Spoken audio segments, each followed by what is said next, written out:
MGR TV நேயர்களுக்கு அன்பு வணக்கம். இன்று நம்மோடு பத்திரிகையாளர் உமாபதி இணைந்திருக்கிறார். வாருங்கள் அவரோடு பேசலாம். வணக்கம் சார். வணக்கம். சார், எடப்பாடி பழனிசாமி அவர்கள் ஒரு மெகா கூட்டணி அமைப்பேன் அப்படின்னு சொல்லிட்டே இருந்தாரு.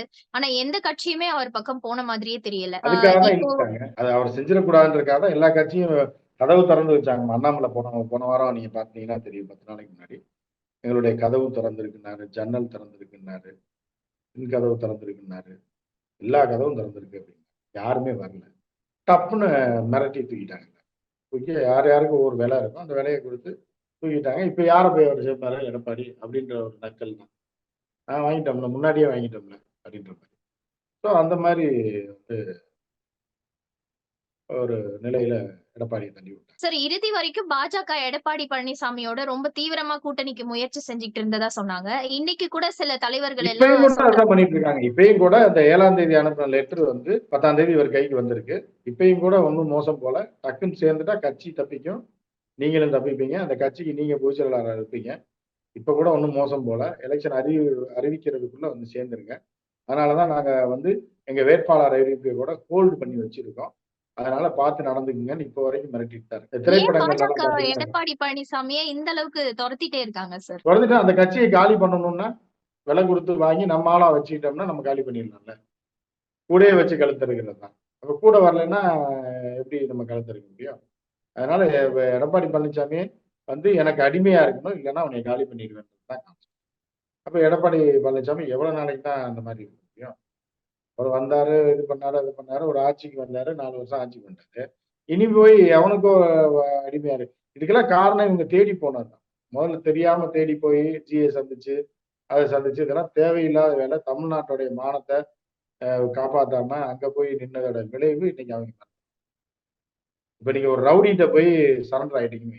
ஏதோ அதாவது என்னன்னா, உங்களுக்கும் இன்னொரு பக்கத்து வீட்டுக்கு பிரச்சனை, அதை நீங்களே பேசி தீர்த்துக்கணும். ஒரு மோசமான ரவுடி, ஒரு செயின் அறுப்பு கும்பல் தலைவன் ஒருத்தர் இருக்கான்ல, அவன்கிட்ட போய் நீங்க முறையிட்டீங்கன்னு வச்சுக்கோங்க, அவன் உங்களோட மைனஸை பிடிச்சிப்பான். அதுக்கப்புறம் இந்த பிரச்சனையை தீர்த்து விட்டு அடுத்து உங்களை மிரட்ட ஆரம்பிப்பான். புரியுதா? அதனாலதான் சேரக்கூடாத இடத்துல சேரக்கூடாத, சேராம இருக்கிறது நல்லதுன்னு. இவர் வந்து என்னன்னா, நான் வேற யாரையும் ரவுடின்னு சொல்ல கட்சியில, இவர்கள் எதுக்கு பஞ்சாயத்துக்கு எடுத்தாலும் டெல்லிக்கு போனீங்கன்னா அவரோட வீக்னஸ் புரிஞ்சுக்கிட்டு இன்னைக்கு இவரை காலி பண்ணணும். ஓபிஎஸ் கூடயே வச்சுக்கிட்டு ஓபிஎஸ் வச்சு இவரை காலி பண்ணுவாங்க, இன்னொருத்தரை வச்சு ஓபிஎஸ் காலி பண்ணி அடுத்து அதிமுகவை இல்லாம ஆக்கிட்டு அந்த இடத்த பாஜக. அதுக்குதான் மோடி வந்து எம்ஜிஆர் பேர்லாம் சொல்லிட்டு போனார். மோடிக்கு எம்ஜிஆர் போட்டேன், எம் ஆர் ராதா போட்டேன் காமிச்சீங்கன்னா கூட டக்குன்னு குழப்பிடுவாரு, யாருன்னு தெரியாது. ஆனா எம்ஜிஆரை பத்தி அவ்வளவு நேரம் பேசுறாரு. எம்ஜிஆர் ஆட்சி சிறப்பாக இருந்தது, அம்மையார் ஜெயலலிதா சிறப்பாக இருந்ததுன்னு பேசுறாரு. ஆனா வந்து அவருக்கு வந்து எம் ஆர் ராதா போட்டோவே இதையும் காரணம் கூட அடையாளம் தெரியாது. சரியா? அப்ப திடீர்னு இதெல்லாம் பண்றாங்கன்னா டோட்டலா அதிமுகவை ஆட்டைய முடிவு பண்ணாங்க. இதைத்தான் அவர்கள் செய்து கொண்டிருக்கிறார்கள், ஏற்கனவே செய்ய போகிறார்கள். தேர்தலுக்கு பிறகு செய்யலாம் என்று இருந்ததை இப்ப தேர்தல் கூட்டணிக்கே வராததுனால தேர்தலுக்கு முன்னாடியே அவர்களை காலி பண்ணிட்டு ஒரு கூட்டத்தை நம்ம அடிமையாக வைத்துக் கொண்டு நம்ம ஒரு 15 சீட் அவருக்கு கொடுத்து, தினகரனுக்கு 5, ஓபிஎஸ் 10 கொடுத்து, அதுல மூத்த தலைவர்கள்லாம் உள்ள எழுது, நீங்க எல்லாம் நில்லுங்கன்னு சொல்லிட்டு 25 இடத்துல இந்த கூட்டணி சரத்குமார் ஒரு ஒரு 7 பேரை வச்சிருக்காங்க, தனி இண்டிவிஜுவல்ஸ். அந்த இண்டிவிஜுவல் சீட்டை கொடுத்து ஒரு 15, 12 இடத்துல இருந்து 15 இடத்துல வரைக்கும் பிஜேபி. புரியுதா? அதுல வந்து என்னன்னா, ஒரு 15 இடத்துல ரெட்டலை சின்னத்தை கொடுக்குறாங்க, 25 இடத்துல தாமரை சின்னத்துல போற வர்றவங்க எல்லாம் சீட்டு கேட்கறவங்க கொடுத்துட்டு பிஜேபியில கட்சியில இருக்கக்கூடியவர்களுக்கு ஒரு 10ல இருந்து 15 சீட்டு. சரி, எடப்பாடி பழனிசாமியும் பிடி கொடுக்காத மாதிரியே இருக்கு. அது ஏன்னு நினைக்கிறீங்க சார்? ஏன்னா பாஜக எதிர்ப்பு வாக்குகள் தான் தமிழ்நாட்டுல அதிகமா இருக்கு. அதை எப்படியாவது நம்ம பக்கம் கொண்டு வந்துடலாம், சிறுபான்மை மக்களுடைய வாக்குகளை கொண்டு வந்துடலாம் அப்படின்றதுதான் மிக முக்கிய காரணமா இருக்குமா? இல்ல, அதுக்காக தான் அவர் இருக்காரு. ஏற்கனவே வந்து பாஜகவோட சேர்ந்ததுனாலதான் வந்து போன சட்டப்பேரவை தேர்தலிலே வந்து அவருடைய வாக்கு வங்கி, அதிமுக வாக்கு வங்கி மிகப்பெரிய அளவுல சரிந்ததற்கு காரணம் பாஜகவோட அவர்கள் கூட்டணி வைத்ததுனால. அதை தெரிந்து கொண்டுதான் எடப்பாடியார் வந்து என்ன பண்ணாருன்னா, தனியா நம்ம போடுவோம், அதிமுகனா தனியா இருக்கணும் எங்க தலைமையில. ஆனா அதுதான் பெரிய கட்சி தானே. திமுகனா இந்த பக்கம் திமுக தான் பெரிய கட்சி, அவர்கள் தலைமையில தான் கூட்டணி. அந்த பக்கம் அதிமுகனா அவர்கள் தலைமையில கூட்டணினா அண்ணாமலை பேச்சு என்ன, பாஜகவோட தலைமையில தான் கூட்டணின்ற ரேஞ்சுக்கு பேசும்போது இவர் எப்படி ஒரு இவ்வளவு நாள் 40 ஆண்டுகளாக வந்து இருந்த கட்சி, ஜெயலலிதா மேல 3 முறை ஆட்சியில் இருந்திருக்காங்க, இவர் 1 முறை ஆட்சியில் இருக்காங்க, 20 வருஷம் ஆட்சி, எம்ஜிஆர் ஒரு 10 வருஷம் 30 வருஷம் ஆட்சி செய்த ஒரு கட்சி இவங்கிட்ட எப்படி போய் நிற்கும் அப்படின்ற ஒரு பேசிக் லாஜிக் வேணும்ல. அப்ப இவர்களே மிரட்டும் போது என்ன பண்றாங்கன்னா தூக்கி எறிகிறாங்க. தூக்கி எறிஞ்சு நமக்கு எல்லாரும் தான் வேணும், சிறுபான்மையினர் வேணும்னு முடிவு பண்ணும்போது தான் அதெல்லாம் கிடையாது அப்படின்னு சொல்லி இந்த மாதிரி நீங்க பழைய 80கள் 90கள் எல்லாம் பாத்தீங்கன்னா அவல்ல படத்தோட எல்லா கிளைமேக்ஸ்லயும் கடைசியில போலீஸ் எல்லா படத்துலயும் ரஜினி, கமல், விஜயகாந்த் யார் படமா இருந்தாலும், ஜெய்சங்கர் யார் படமா இருந்தாலும் கடைசியில உள்ள வந்து ஒண்ணு கதாநாயகியை கடத்திட்டு போயிடுவான், இல்ல கதாநாயகனோட தங்கச்சியை கடத்திட்டு போயிடுவான், இல்ல அவங்க அம்மாவை கடத்திட்டு போயிடுவான், இல்லைன்னா பிள்ளையை கடத்திட்டு போயிடுவான். சரியா? கடத்திட்டு போய் வச்சு மிரட்டிட்டே இருப்பான். அதே கதை தான் இது. கடைசியில யார் ஜெயிக்கிறாங்க? அந்த குழந்தையை மீட்கிறாரா? இல்ல அவங்க தங்கச்சியை மீட்கிறாரா? இல்ல கதாநாயகன் மீட்கிறாரா? தான் அந்த படத்தோட கிளைமேக்ஸா இருக்கும். 100 படம் வந்துச்சுன்னா 80 படத்துல இதுதான் கிளைமேக்ஸ். அதைத்தான் இப்ப இவர்கள் செய்யறாங்க. பிஜேபி இவர்களை கடத்தி வைத்துக் கொண்டு நீ வர்றியா இல்லையா? இல்ல காலி பண்ணிடுவாங்க. இந்த மாதிரிதான் போயிட்டு இருக்கு. திரைப்படம் 80s திரைப்படங்கள் மாதிரி ரஜினி கமல் திரைப்படம் தான் தமிழக அரசியல் இப்ப போயிட்டு இருக்கு.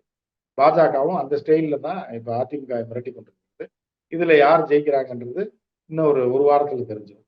தேர்தல் அறிவிக்கப்பட்ட உடனே எப்படியா இருந்தாலும் நாமினேஷன் தாக்கல் பண்றதுக்குள்ள யார் என்னன்னு தெரிஞ்சுதான். அப்ப தெரியும் போது மக்களுக்கும் தெரியும், நமக்கும். சார், சமீபத்துல இந்த குடியுரிமை திருத்த சட்டத்தை இந்தியா முழுவதும் அமல்படுத்தி இருக்காங்க. எடப்பாடி பழனிசாமி எதிர்த்து அவர்களுக்கு பாஜகவை கடுமையாக கண்டிச்சிருக்கிறார். இப்போ நம்புவாங்களா மக்கள் எடப்பாடி பழனிசாமியை? சத்தியமா நம்ப மாட்டாங்க. எப்படிமா நம்புவாங்க? கையெழுத்து போட்டதே இவர்தான் அப்படின்ட்டு. புரியுதா? சில பேர் இருப்பாங்கம்மா, எப்படின்னா குடும்பத்துல 3 அண்ணன் தம்பி இருப்பான். அதுல ஒரு குடியாரனா இருப்பான், ஊதாரியா ஒருத்தர் இருப்பான்.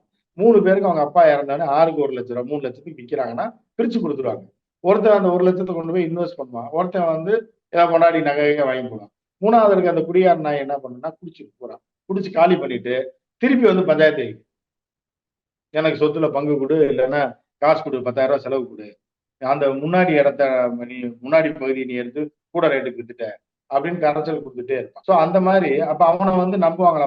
மக்கள் நம்புவாங்களா? டேய், உனக்கு பிரிச்சு கொடுக்குற அன்னைக்கு 3 பிரிச்சு 3 பேருக்கு பிரிச்சு கொடுத்தாங்க, நீ வந்து தண்ணியை போட்டு எல்லாத்தையும் காலி பண்ணிட்டு இப்போ வந்து திருப்பி சொத்தை கொடுன்னு கேஸ போடுற, போலீஸ்ல கம்ப்ளைண்ட் கொடுக்குற அப்படின்ற மாதிரி. அப்ப எப்படி அந்த ஒரு இது இருக்கோ அதே மாதிரி போய் கையெழுத்தை போட்டு பார்லிமெண்ட்ல கதற கையெழுத்தை போட்டு வந்துட்டு என்னன்னே தெரியாம இன்னைக்கு வந்து சட்டத்தை எதுக்குறேன்னா இது கேட்கறது யாரு? கேட்கிறவன் தான் கேனையா? எப்படி இது? நீங்களே வந்து கையெழுத்தை போட்டு வந்து சிஏ சட்டம் அன்னைக்கு நிறைவேறின காரணமே அதிமுக. இவர்கள் கையெழுத்து போட்டதுனாலதான் அந்த சட்டமே நிறைவேறிச்சு. இல்லைன்னா அந்த சட்டமே நிறைவேறி இருக்கு. அன்புமணி ராமதாசும் இவர்களும் கையெழுத்து போனா சட்டமே நிறைவேறிருக்கு. சட்டத்தை நிறைவேற்றி நாசகார சட்டத்துல பூரா இன்னும் பல சட்டங்கள்ல கையெழுத்து. இப்ப வந்து குத்துதை குடையுது என்ன? இப்ப கொடுங்க போறாங்க, இலையும் பிடிக்கிறாங்க, எடப்பாடி தெருவிலே விடுறாங்க. அது நடக்கதான். அதற்காக தான் அவர்கள் அந்த வேலையை செய்யணும். சோ வந்து எடப்பாடி அவர்களை பொறுத்த அளவுக்கு அவர் வந்து என்னன்னா ஒட்டுமொத்தமாக அவர் ஆட்சி காலத்தில் மத்தியில் இருந்த எம்பிக்கள் அவரை கேட்டு போட்டாங்களா, இல்ல அவருடைய உத்தரவை கேட்டு போட்டாங்களா, இல்ல வந்து அவருடைய நாடாளுமன்ற குழு கையெழுத்து போட்டுச்சான்னு தெரியல. தீய சட்டங்கள் எல்லாத்தையும் அதற்கப்புறம் அவருடைய கட்சியை சேர்ந்த முனுசாமியை ஒத்துக்கிட்டாரு. கூட்டணி தர்மத்துக்காக எது வேணாலும் செஞ்சிருவீங்களா? உங்க வீட்டுல இருக்கக்கூடிய சொத்தை எழுதி வச்சிருக்கீங்களா கூட்டணி தர்மத்துக்காக? இப்ப கூட்டணி தர்மத்துக்காக உங்களுக்கு வாக்களித்த மக்களை நாசக்காடாக்கக்கூடிய சட்டத்தை ஒரு கட்சி கொண்டு வருதுன்னா அதை நீங்க கையெழுத்தும் போட்டு வந்து கூட்டணி தர்மம்னா நீங்க கூட்டணி தர்மத்தோட சேர்ந்து தர்மம் தலைகாகும் போய் நார்த் இந்தியால போயிருங்க. பாஜகவோட கூட்டணி போட்டு நீங்க மகாராஷ்டிராலயோ, மத்திய பிரதேசலயோ, ராஜஸ்தான்லயோ, சிக்கிம்லயோ, நாகாலாந்துலயோ, பீகார்லயோ, யூபிலயோ போயிருங்க. ஏன் தமிழ்நாட்டுக்கு வரீங்க? கூட்டணி தர்மப்படி அவர்கிட்ட கேளுங்க. கூட்டணி தர்மப்படி உங்களுக்கு நாங்க கையெழுத்து போட்டோம், இப்ப தமிழ்நாட்டுல ஓட்டு போட மாட்டாங்க, எங்களுக்கு ஸ்டேட்டுக்கு ஒரு 3 சீட்டை கொடுத்து பாஜக சிம்பல்ல நிக்கிறேன். சார், வழக்கமா சொல்லுவாங்க பாஜக தனக்கு பிடி கொடுக்காத கட்சிகள் எல்லாம் ஐடியை விட்டு ஈடியை விட்டு மிரட்டுவாங்க, அந்த கட்சியவே ஒண்ணும் இல்லாம பண்ணிருவாங்க அப்படின்ற மாதிரி எல்லாம் பார்த்திருக்கோம். ஆனா எடப்பாடி பழனிசாமி அவர்கள் பயமே இல்லாம கூட்டணியை விட்டு வெளியே வந்திருக்காரு. அப்படி இருக்கப்போ எந்த ஒரு நடவடிக்கையும் அவர் மீது ஏவாத மாதிரியே தெரியுதுங்களே. இல்ல அது எதுக்குன்னா எலெக்ஷன் வரைக்கும் பார்ப்பாங்க. அவர்களுக்கு என்னைக்கு பலன் இல்லைன்னு தெரிஞ்சா பழி கொடுத்துருவாங்க. புரியுதா அவங்களுக்கு? இப்ப ஆடு வளர்க்கறது என்னங்க வெட்டாமே இருக்காங்க, இந்த 3 வருஷமா அந்த ஆட்டை வளர்த்துக்கிட்டே இருக்காங்க அப்படின்னு கேக்குறீங்க. அது என்னைக்கு தேவையோ அன்னைக்கு தானே வெட்டுவாங்க. அது வரைக்கும் அதுக்கு தீனி, அதே ஆட்டுக்கு தீனி போட்டுட்டு தான் இருப்பாங்க. போட்டுட்டு என்னைக்கு திருவிழா வருதோ அன்னைக்கு தானே வெட்டுவாங்க. இப்ப இந்த வருஷம் 2020ல சில பேர் 3 வருஷம் ஆடை வளர்த்து 2020ல திருவிழா வருது வெட்டிடலான்னு பாத்துருப்பாங்க. கொரோனா வந்துருச்சு, திருவிழாவே நடக்கல, என்ன பண்ண சொல்றீங்க? அடுத்த வருஷம் வரும்போது வெட்டுவாங்க. ஸோ அதனால அந்த அதே மாதிரிதான் எடப்பாடி வச்சுட்டே இருக்கிற காரணம் என்னன்னா எந்த நேரத்துல நமக்கு பயன் இல்லையோ அந்த நேரத்துல டோட்டலா காலி பண்ணிவிட்டு சிம்பளை பொருகிட்டு அவரை தனி மரமாக ஆக்குறது தான் அவரோட பிளான்.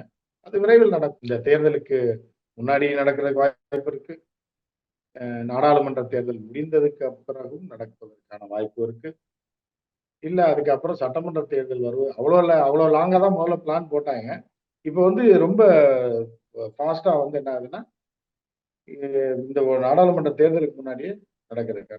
சார், அதிமுகவுக்கு மத்திய அரசு சைடுல இருந்தும் சரி, மாநில அரசு சைடுல இருந்தும் சரி, இந்த 2, 3 வருஷத்திலேயே எந்த ஒரு பெரிய நெருக்கடியும் வந்த மாதிரியே தெரியல. எல்லாம் திமுக அமைச்சர்களுக்கும், முன்னாள் நிர்வாகிகளுக்கு மட்டுமே வந்துட்டு இருக்கு. எப்படி இது அதிமுக உள்ள எல்லாரும் ஒரு கம்ஃபர்ட் ஜோன்ல, ஒரு சேஃபான பொசிஷன்ல இருக்க மாதிரி தெரியுதுங்களே? அவங்க கண்ட்ரோல்ல இருக்கும்போது அப்படிதானே கம்ஃபர்ட் ஜோன்ல தானே இருக்கு. இப்ப வந்து என்னன்னா, பாஜக மத்தியில ஆட்சியில இருக்கு. அவர்கள் கட்டுப்பாட்டுல இருக்கவங்கள ஏன் டார்ச்சர் குடுக்குறாங்க? அவர்களுக்கு பிரச்சனைன்னு வந்தா தான் டார்ச்சர். ஸோ அவர்களோட ஜோன்ல போய் கம்ஃபோர்ட்டா இருக்கும்போது, அவர்களுக்கும் கம்ஃபோர்ட்டா இருக்கிற வரைக்கும் பிரச்சனை இல்ல. அது எப்ப பிரச்சனை வருதோ அப்பதான் பிரச்சனை. பிரச்சனைன்னு வரும்போது அந்த கம்ஃபோர்ட் ஜோனை விட்டு வெளியே வரும்போது யார் யார் உள்ள போறாங்கன்னு பாருங்க. இப்ப அந்த மிரட்டல் தான் இருக்கு. ஒண்ணு வர்றியா இல்ல ஜெயிலுக்கு போறியான்றது. அம்மையார் சசிகலாவுக்கு அதேதான். ஏன் அந்த அம்மா இறங்குனாங்கன்னா அடிச்சு கட்சியை கைப்பற்றக்கூடிய எல்லா விதமான இதுவும் அவங்ககிட்ட இருக்கு. ஏன் வரலன்னா அவங்களை மிரட்டி வச்சிருக்கு.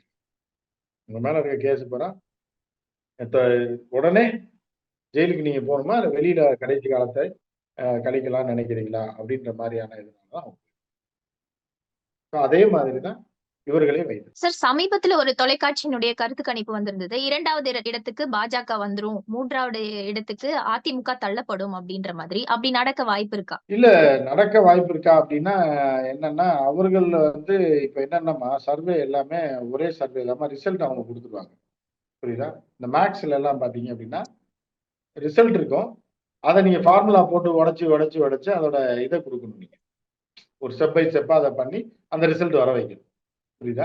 அந்த மாதிரி ஏற்கனவே மோடிஜி உடைய தலைமையில ஆட்சி அமையும் போது கூட்டணி 400 இடம், இந்த பாஜக 320 இடம். இதை வச்சுக்கிட்டு நீங்க ஆளாளுக்கு 1 இடம், 3 இடம், 4 இடத்த போட்டு சர்வே பண்ணுங்கன்றதுதான் அவருடைய உத்தரவு. இதுக்கு இடையில அவங்க முதலாளி அந்த டிவி நீங்க சொன்னீங்கல்ல, அந்த அந்த கட்சியோட முதலாளி அந்த கட்சி கூட்டணி சீட்டு கொடுத்துருக்கு. அப்ப அவங்க கூப்பிட்டு சொல்லியிருப்பாங்க, உங்க டிவில ஒண்ணுமே போடல, ஏதாவது ஒண்ணு நம்ம ஜெயிப்போம் போட்டு கொடுக்கணும். அவர் கூப்பிட்டு அவருடைய ஸ்டாஃப்ட்ட சொல்லியிருப்பாரு, இந்த மாதிரி ஒரு இதை போட்டு கொடுங்க, பாஜக 2வது இடம் வருதுன்னு போட்டுருக்காங்க. அதை அவங்க போட்டிருக்காங்க. இதை வந்து நம்ம பெருசா எதிர்பார்க்க வேண்டிய இது ஒண்ணுமே கிடையாது. மக்களுடைய தீர்ப்புன்றது வேற, இவர்கள் போடுற இந்த இதுன்றது இந்த சர்வேன்றது. அவர்கள் கம்பெனி கூட்டணியில இருக்காரு. அவங்க விளம்பரம் கொடுத்துருப்பாங்க, சீட்டு தரேன்றாங்க. அவங்க ஒண்ணு போடுறாங்க. அப்புறம் அவர் நிக்கிற இடத்துல வந்து பாஜக தோத்துரும், அதிமுக ஜெயிக்கும் நான் போட முடியும். அதனால அவங்க நிக்கிறதுல சார், இப்போ பன்னீர்செல்வம் அவர்கள் பாஜக கூட போயிருக்கனால எடப்பாடி பழனிசாமிக்கு எதுவும் பின்னடைவு ஏற்பட வாய்ப்பு இருக்கா? அதிமுகவுடைய வாக்கு சிதற வாய்ப்பு இருக்கா? இல்ல வாக்கு சிதறல் இல்லமா, ஒரு 5% வந்தாலே போதும். இப்ப பிஜேபியும் நோட்டா கீழே இருந்துச்சுன்னா ஒவ்வொன்னையா அந்த காக்கா வந்து ஜக்குல இருக்க தண்ணியில கல்ல போட்டு போட்டு தண்ணி நிறைஞ்சோடனே குடிக்கும். சின்ன வயசுல கதை படிச்சு அந்த மாதிரி ஒவ்வொன்றா ஒவ்வொரு கல்லா சரத்குமார்னு ஒரு சின்ன கல்லை தூக்கி போடுறது. ஜான் பாண்டியன் இருக்காரு, இவர் இருக்காரு. இந்த கல்லை போட்டு போட்டு அந்த ஜக்கை நிறைச்சு தண்ணியை குடிக்கணும்னு அந்த காக்கா பாக்குது. புரியுதா? அதனால ஓபிஎஸ் தினகரன்லாம் கொஞ்சம் சின்ன சின்ன கல்லு எல்லாம் தூக்கி போட்டு தண்ணி இப்போ முக்காவுக்கு வந்துருச்சு. இப்ப எடப்பாடியும் தூக்கி போட்டா தண்ணி மேல வந்துடும், காக்கா குடிச்சிட்டு போயிடும். ஆனா இந்த கல்லை தூக்கி போட முடியல இந்த காக்கானால. அதனால வெயிட் பண்ணிட்டு இருக்கு. இப்ப காக்கா ஜாடியை உடைக்க போதா இல்ல தண்ணியை குடிக்க போதான்னு நம்ம இன்னும் ஒரு வாரத்துல பார்க்கணும். புரியுதா உங்களுக்கு? அதனால இது கொஞ்சம் ஒரு 5% ஓட்டு போனா கூட அவங்களுக்கு நல்லது தானே. அதுக்காக தான் பண்றீங்க. சரி, இன்னொன்னு, சசிகலா அவர்கள் எல்லாரையும் ஒன்றிணைச்சு நாடாளுமன்ற தேர்தல்ல களம் இறங்குவேன் அப்படின்னு சொல்லிட்டு இருந்தாங்க. இல்ல அவங்க இப்போ இறங்க விட்டாதானம்மா, சமீபத்துல இறங்க விட்டாதானம்மா. அவங்கதான் சூழ்நிலை கைதியாக பிணை கைதியா பிடிச்சு வச்சிருக்காங்க பிஜேபியில. சசிகலாவை, தினகரன், அப்புறம் வந்து ஓபிஎஸ் 3 பேரும் பிணை கைதியா இருக்காங்க. புரியுதா? அப்ப பிணை கைதிகள் யார் கடத்தி வச்சிருக்காங்களோ அவங்க சொல்றது தானே கேட்க முடியும். அப்படின்ற நிலையில தான் அவர்கள் இருக்காங்க. அவர்கள் வரவிடவே மாட்டாங்க. வரவிட்டு மேலும் அதிமுக பலம் பெறவே விட மாட்டாங்க. அதிமுக வீக் பண்ணி காலி பண்றதுதான் அவரோட நோக்கம். அதிமுக பலப்படுத்துறது அவர்கள் நோக்கம். அதனால அவர்கள் யாரையும் உள்ள விடவே மாட்டாங்க. சக்தி வாய்ந்த தலைவர்களே, அறிவுபூர்வமான தலைவர்களே வளரவே விட மாட்டாங்க அதிமுக. யாரை வைத்து மிரட்டி காரியம் சாதிக்கணுமோ அதை வைத்து அவர் செய்வார். இதுதான். சார், அகில இந்திய லெவல்ல எப்படி இருக்கு? உங்களுக்கு எதுவும் நம்பிக்கை தென்படுதா? இந்தியா கூட்டணிக்கு இல்ல எதுவும் இந்தியா வாய்ப்பு கூட்டணி இருக்கு? வந்து ஃபேர் எலெக்ஷன் நடந்தா இந்தியா கூட்டணி தான் ஜெயிக்கும்னா, இப்ப போக போக உத்தரப்பிரதேசல, பீகார்ல எல்லாமே அவர்களுக்கு மைனஸா போயிட்டு இருக்கு பிஜேபிக்கு. சவுத்லயும் அடிச்சாங்கன்னா நிச்சயமா இது டஃப்ல வந்து நிக்கும். என்ன ஆனா இவர்கள் ஓட்டு மிஷினை ஏதாவது பண்ணாம இருந்தா நிச்சயமாக பாரதிய ஜனதா கட்சி போகும். அதுதான் அதிக வாய்ப்பு. சரி, என்னதான் கருத்து கணிப்புகள் மோடி கவர்மெண்ட்டுக்கு சாதகமா வந்தாலுமே, இன்னும் அவங்களுக்கு கொஞ்சம் பயம் இருக்குது அப்படின்ற மாதிரி தான் இல்ல சொல்றாங்க. பயம் நீங்க இதை இல்லம்மா. எப்படி பாக்குறீங்க? கருத்து கணிப்புன்றதே வந்து அவர்கள் எழுதி குடுத்தத இவங்க வாசிக்கிறாங்க. இவங்க எடுத்த கருத்து கணிப்பு கிடையாது. அது முதல்ல தெரிஞ்சுக்கணும். முதல்ல மீடியாக்களே கோடி மீடியாக்களா மாத்தி விளம்பரங்கள குடுத்து, கோடிக்கணக்குல காச குடுத்து, முதலாளிகளை மிரட்டி, இல்ல அவர்களுக்கு என்னென்ன தேவையோ அதெல்லாம் குடுத்து, மடக்கிறவன மடக்கிறது, மித்தவன வந்து மிரட்டுறது அப்படின்னு சொல்லி எல்லாத்தையும் உள்ள கொண்டு வந்துட்டு, அதுக்கப்புறம் இவர்கள் எடுத்த கருத்து கணிப்பை குடுத்து, அதை வந்து நீங்க வந்து 320, 400 இத நீ எப்படி வேணாலும் பண்ணிக்கன்னோனே, அவங்கவங்க ஆங்கர வச்சு அவங்கவங்க மாத்திக்குவாங்க. ஒருத்தன் 328ன்னுவான், ஒருத்தன் 324ன்னுவான், 326ன்னுவான், 410ன்னுவான். ஆளுக்கு ஒண்ணொண்ணா பண்ணிருப்பாங்க. ஆனா ஒரிஜினல் ஃபிகர் இது கிடையாது. பிஜேபி தற்போதைய நிலைமையில 220 வரதே கஷ்டம். அப்படின்ற ஒரு நிலைமை மாறிக்கிட்டு இருக்கு. இப்ப ராமர் கோயில் கட்டுனதுக்கு அப்புறம். புரியுதா உங்களுக்கு? ராமர் கோயில் கட்டுனதுக்கு அப்புறம், இந்த வரக்கூடிய தேர்தல்ல 62 இடங்கள்ல வந்து பாஜக ஏற்கனவே ஜெயிச்சிருக்கு. அதுலயும் ஒரு 15 இடங்கள் பிடிக்கும். இந்த முறை. அதுதான் இப்போ அங்க உள்ள கணக்கு. சார், இப்போ ஸ்டேட் பேங்க் ஆஃப் இந்தியா தேர்தல் பத்திர தொடர்பான விவரங்கள் எல்லாம் நீதிமன்றத்துல ஒப்படைச்சுட்டாங்க. இது என்ன தாக்கத்தை ஏற்படுத்தும்னு நினைக்கிறீங்க? ஒரு தாக்கத்தை ஏற்படுத்தாது. அவர்கள் திருட்டு வேலை செஞ்சது கன்ஃபார்ம் ஆயிருச்சு. 95 நாள் டைம் கேட்டான். அப்புறம் 35 நாள் டைம் கேட்டாங்க. இன்னைக்கு போய் நீதிமன்றம் போட்டு தலையில கொட்டுன உடனே, ஐயா இந்தா இருக்கு வச்சுக்கங்கயான்னு கொண்டு போய் குடுத்தாங்க. இப்ப இத முதல்லயே செஞ்சிருக்கலாம்ல. அப்ப இவர்கள் திருடர்கள்ன்றது தெரியுது. பொய் சொல்றான்னு தெரியுது. அது எங்க பொய் சொல்றான்னா, இந்த நாட்டுடைய உச்சநீதிமன்றம் தான் இருக்கிறதுலயே டாப்ல இருக்குது. அதோடைய தலைமை நீதிபதிகிட்டயே போய் சொல்றான். எனவே அந்த சேர்மனை அவர்களே பிடித்து உள்ள போட வேணும். அடுத்த கட்டமா அவர்கள் கொடுத்ததோட விட்டுறக்கூடாது. ஏன் பொய் சொன்னார்கள்? ஏன் தவறான தகவலை நீதிமன்றத்துக்கு கொடுத்தார்கள் என்று அவர்கள் மீது நடவடிக்கை எடுக்கணும். ஆனா அவர்கள் எடுக்க மாட்டாங்க. இருந்தாலும் சொல்லி வைக்கணும். ஓகேவா? சார், சிலர் சொல்றாங்க இந்த தேர்தல் பத்திரம் பத்தின விவரங்கள்லாம் பணக்காரர் முதலாளிகள் சம்பந்தப்பட்ட விஷயம் அப்படின்னு சொல்லி, அதனால சாமானிய மக்களுக்கு இது ஒண்ணும் பெரிய அதிருப்தி எல்லாம் ஒண்ணும் கொண்டு வராது அப்படின்ற மாதிரி சொல்றாங்க. அதுக்கு வாய்ப்பு இருக்கா? இல்ல சாமானிய மக்களுக்கு எதுவுமே புரியாதுன்னு வச்சுக்கிட்டா கூட, ஒரு 10, 15% வாக்காளர்கள் மத்தியில மாற்றத்த கொண்டு வந்தாலே ஒரு கட்சி ஜெயிச்சுரும். புரியுதா? நீங்க வந்து சாமானிய மக்களுக்கு எதுவுமே புரியாது. அப்படின்னு இருக்கா, அப்படியே விட்டுற முடியுமா? எவனோ அந்த நாட்டுல கொள்ளையடிச்சுட்டு போயிடலாம் அப்படின்ட்டு. அதை வந்து வெளியிட வேண்டும். யார் யாருக்கெல்லாம் இப்ப பேங்க் லோன தள்ளுபடி பண்ணியிருக்கானோ, அவன்லாம் எவ்வளவு பிஜேபி குடுத்துருக்கான்றத பார்க்கிறது தான் இந்த கிளைமாக்ஸ்ல வரும். இதே எலக்ஷன் கமிஷன் வெளியிடுதா அப்படின்றத முதல்ல பார்க்கணும். அதுல சிக்கல் பண்ணுவாய்ங்க. அதுக்கு அடுத்து வெப்சைட்ட கூட பிளாக் பண்ணுவாய்ங்க. இல்ல தீவிரவாதிகள் வந்து எலக்ஷன் கமிஷன் வெப்சைட்ட ஹேக் பண்ணிட்டாங்கன்னு சொல்லுவாங்க. இது முழுசா வெளிய வர்றதுன்றதே பெரிய கஷ்டமான விஷயம். வருதான். சார், பிரதமர் மோடிக்கு இன்னும் வட மாநிலங்கள்ல அதே ஆதரவு இருக்குன்னு நினைக்கிறீங்களா சார்? மோடிக்கு ஆதரவு இருக்கு இல்லன்றது அடுத்த விஷயம். இப்ப என்ன அப்படின்னு பாத்தீங்கன்னா, வட மாநிலங்கள்ல இவர்கள் உச்சபட்சமா ஜெயிச்சுட்டாங்க. போன டைம், அதுக்கு முந்தின டைம் ஜெயிச்சுட்டாங்க. இருந்தாலும் ஆன்டி இன்குபன்சின்னு ஒண்ணு வரும். இப்ப என்ன அப்படின்னு பாத்தீங்கன்னா, யூடில வந்து இவர்கள் ஜெயித்த இடம் 62. 80 இடங்கள் எவ்வளவு ஜெயிச்சிருக்காங்க? 62. 10 இடம் மாயாவதி ஜெயிச்சிருக்காங்க. 5 இடம் முலாயம் சிங் யாதவுடைய கட்சி ஜெயிச்சிருக்கு. போன முறை. சரியா? சமாஜ்வாதி பார்ட்டி. சோ இப்ப இந்த முறை என்னன்னா 2 முறை அவர் ஜெயிச்சோட மட்டும் இல்லாம, இப்ப காங்கிரஸோட கூட்டணி போட்டிருக்கு முதல் முறையாக எஸ்பி. சரியா? அப்ப அவர்களுக்கு 7ல இருந்து 8% வாக்குகள் இருக்கு. இந்த கூட்டணி சேர்ந்தது அப்படின்னா, பெரிய மாற்றத்தை அங்க கொண்டு வரும். இவர்கள் ராமர் கோயில் கட்டினதாலே இது என்னன்னா, அப்ப 80க்கு 80 அடிச்சிருக்கணும்ல. ஏன் 62 அடிச்சிருக்கீங்க? இப்ப ராமர் கோயில் கட்டினதுக்கு அப்புறம் என்ன நடக்குதுன்னு நீங்க பாருங்க. ஏற்கனவே எல்லாம் பிரிந்து பிரிந்து நின்னதுனாலதான் பாஜக ஜெயிச்சது. இந்த முறை காங்கிரசும் எஸ்பியும் கூட்டணி வைத்ததுனால போன முறை 5 இடங்கள்லயும் காங்கிரஸ் ஒரு இடத்துலயும் ஜெயித்தது. இந்த முறை 15 இடங்கள் வரை அவர்கள் ஜெயிப்பதற்கான வாய்ப்பு. மாயாவதி 10, 12 இடங்கள் ஜெயிக்கிறது வாய்ப்பு. அப்ப இருக்கிறதுலயே அவர்களுடைய முக்கியமான ஒரு மாநிலத்திலே இவர்கள் இழக்க வேண்டிய சூழல் நெருங்கி கொண்டிருக்கு. அதே மாதிரி பீகார்லயும் பெரிய மாற்றங்கள் வருவதற்கான வாய்ப்புகள் இருக்கு. அதுலயும் கடந்த முறையை விட ஒரு 5, 6 இடங்களை இவர்கள் அங்க இழந்து விடுவார்கள். என்ன கூட்டணி போட்டாலும். அப்ப இவர்களுடைய பெல்ட்லயே 15, 20 இடம் போகுது அப்படிங்கும்போது சவுத்ல நிலைமை என்ன? அதே மாதிரி கர்நாடகால கடந்த முறை ஃபுல் ஸ்விங்ல வந்தான். ஒரு இடம் தான் காங்கிரஸ் வந்தது. 2 இடம். ஆமா. வேற 2 இடம் தான் ஆகும். இது எல்லாத்தையும் அவர்கள் பெற்றார்கள். இந்த முறை 6ல இருந்து 10 இடம் பிடிக்கணும். இப்படி ஒவ்வொரு ஸ்டேட் 10 இடம் போச்சுன்னா முடிஞ்சு போச்சு. 290 240ல வந்து நிக்கும். அப்ப யாரையா ஆட்டைய போட்டு தான் ஆட்சி அமைக்கணும். இல்லைன்னா இவர்கள் வர்றதுக்கான வாய்ப்பே இல்லை. இதுதான் கணக்கு. இது போக போக என்ன ஆகுது? சார், உங்க நேரத்துக்கும் பகிர்வுகளுக்கும் மிக்க நன்றி. நன்றிமா.